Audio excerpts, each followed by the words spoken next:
Good morning, folks. We've got a lot of news here. The biggest solar flare yet, the new sunspots beginning to get active. We've got geophysical news and special items to watch for as well. And we are starting with the last 24 hours on our star using 131 angstroms to show the solar flare activity.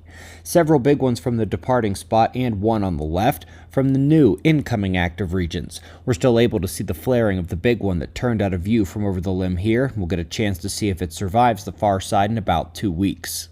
But for now, we have taken the largest solar flare of the entire solar cycle so far.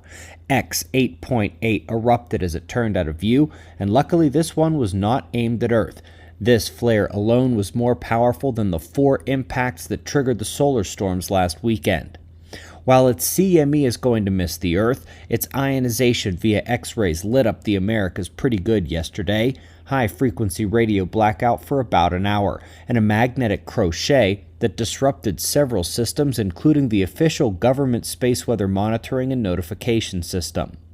Where our focus will be moving forward is the incoming active regions, which had a big blast during a long-duration M-class event yesterday. It happened right after the huge X-class flare, and so here you can see both CMEs. While the one heading to the right from the departing X8.8 will miss, it's very difficult to diagnose the one going left. It does look pretty wide, especially when you try to pick out the north and south components, which appear to be crossing the central heliographic longitudes. Enlil spirals not updated, so all we can say is this may be yet another glancing blow coming.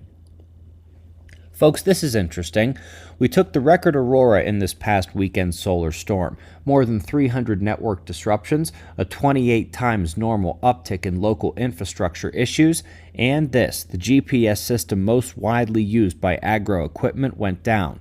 It often takes days to a few weeks to get all the reports of issues like this. Leaves me wondering what else happened that didn't make the news. The volcanoes wanted in on the party as well. Mount Ibu in Indonesia here put on quite the impulsive display. Tall ash cloud and a light show later that evening. Solid pressure and electric capacitance release. Have any of you heard about El Niño waning with La Niña roaring back?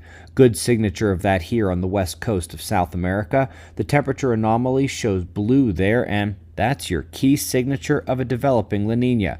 Could be in play by mid-summertime. Folks, the climatistas did it again. Qualitative data they are showing the whole world right now. But what about the quantitative data, the numbers? They're not showing people this map, which tells a very different story. They somehow manage to do this every month, show the world a deep red map with virtually no blue when the numbers say differently every single month. Welcome to Clown World. Folks, you've got a link below to our short interview on InfoWars. It was a really good time with the American Journal team, and the topic was the same as last night's special video. Hopefully many of you watched, and for those who were asking questions in the comment section, seriously, 99% of them can be answered by doing what I suggested you do at the very end of that video. Last but not least, later today, the May issue of Observer Review will come out. This is the best way to stay updated on every major science issue for the month. Best way to support this channel as well. Some of the best articles we've ever had are in this issue this month. Sign up at the link below. We greatly appreciate your support. We'll do this all again tomorrow. Right here, but right now it's 5 a.m. in the new Valley of the Sun. Eyes open. No fear. Be safe, everyone.